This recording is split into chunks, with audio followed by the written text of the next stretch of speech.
Yo, what's up guys? It's your boy Nitrostorm here. Welcome back to Revive the Witch. So before we start, ensure your auto settings are in free mode. So this is week 13 of Broken Lands, aka week 1 of the bi-weekly rotation. This time we're doing it early so you guys can use it as soon as possible. So for area 1 we're fighting the Chrono Patrol purples. There's going to be 2 of them and they're resistant to magic damage, so be sure to use a physical DPS. In this case, to be able to use it free to place down, we're going to cheese it with Avil and Sazerni. Unfortunately, Avil is physical DPS. So just to quickly show their stats, you can actually do this with them unraised, like level 30 Ascent 0. Just ensure that for Sazerni, just give her as much attack as possible. You don't need to upgrade her skills since you only need to use her S1. And for Avil, just raise his skill so you can unlock his second skill since we're going to be using that. And just give him physical defense and add some attack. So for their formation, be sure to insert Avil first up front, followed by Sazerni. And there you go.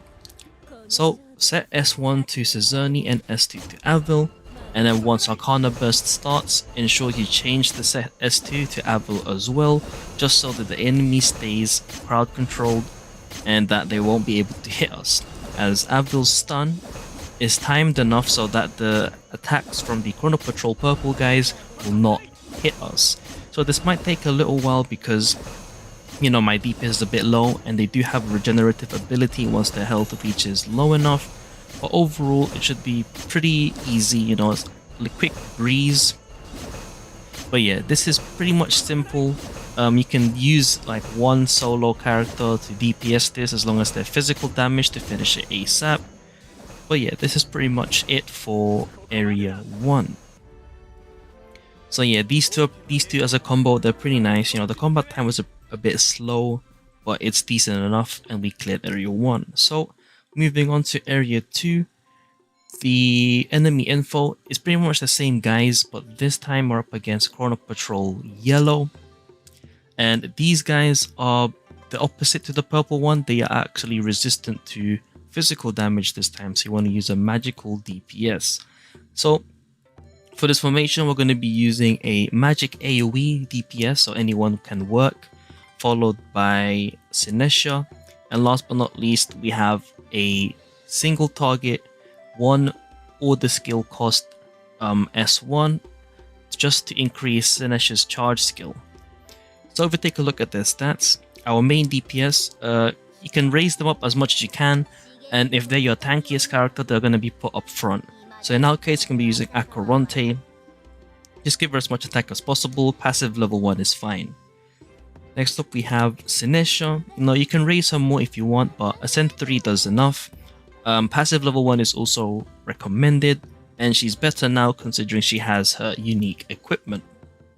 And last but not least, our assassin of our choice is Ellis. She has a 1 cost S1, which is good to increase the charge skill of Sinesha for that quick heal, and you don't really need to give her any gear nor raise her.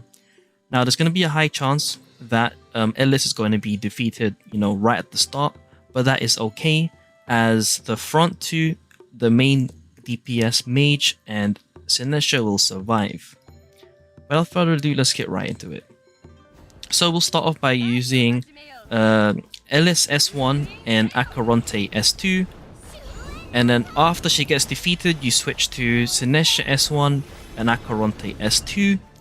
And then during Arcana Burst, switch to Acheronte S2. And then, just deal damage to the enemies. So as you can see, our Ellis was defeated right away. And if you want to alleviate that issue, you can just raise her a little bit more to survive. But as you can see, these two can solo it on their own. Alright, so that's about it for area 2. So moving on to area 3. Take a look at the enemy info, we're going to be fighting the Hellhounds. So it starts off as 1, and then once he hits a certain HP threshold, it will summon a second Hellhound, and so, it'll be a bit annoying later on. But as I've mentioned before, we can alleviate that issue by skipping it completely as long as we stun it past the HP threshold and essentially skipping that phase. And so our team comp would be a tanky frontliner, followed by Mikoto and Akane. So let's take a look at their stats. So our tanky frontliner, we're using Witch just to keep it free to play. Ensure that you focus on magic defense, as the Hellhounds deal magic attack based skills. And then for our DPS, Akane, just have her second skill unlocked. You don't need to raise it that much, but you can if you want. Again, magic defense focused. And last but not least, we have Mikoto. Ensure that her S1 is at least level 2 just for that extra heal. And then of course have her focus on magic defense, which we will change right now. And there we go. So for the team formation for area 3, put your tanky frontliner up front, followed by Mikoto and then Akane. So for this, S1 on Mikoto, S2 on Akane, and pretty much watch the rest of the fight unfold. So this might take a little while when it comes to finishing this boss, as even though we will skip the summon phase where they summon the wolf, the second Hellhound, we're not gonna be able to skip the phase where it fully heals itself, and which we'll see soon.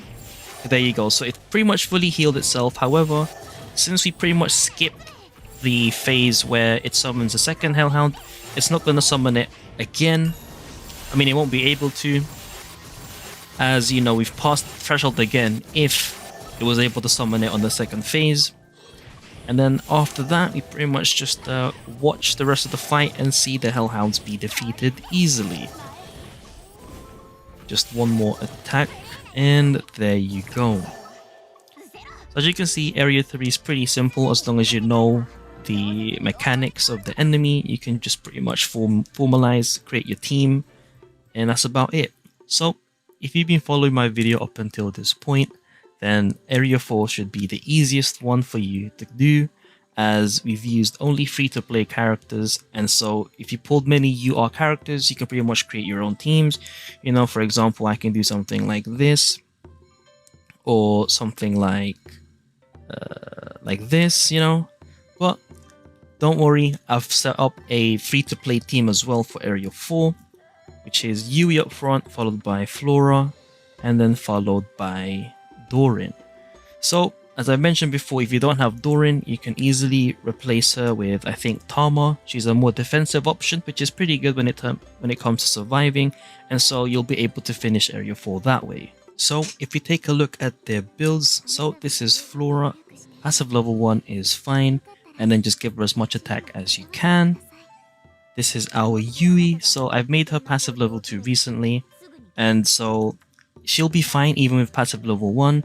The main important thing that you just need to know is that you want a lot of physical defense in order to survive against the big boss at area 4. And then last but not least, we have Dorin. So she's also fine at passive level 1, and she just needs to survive, so just give her some gear.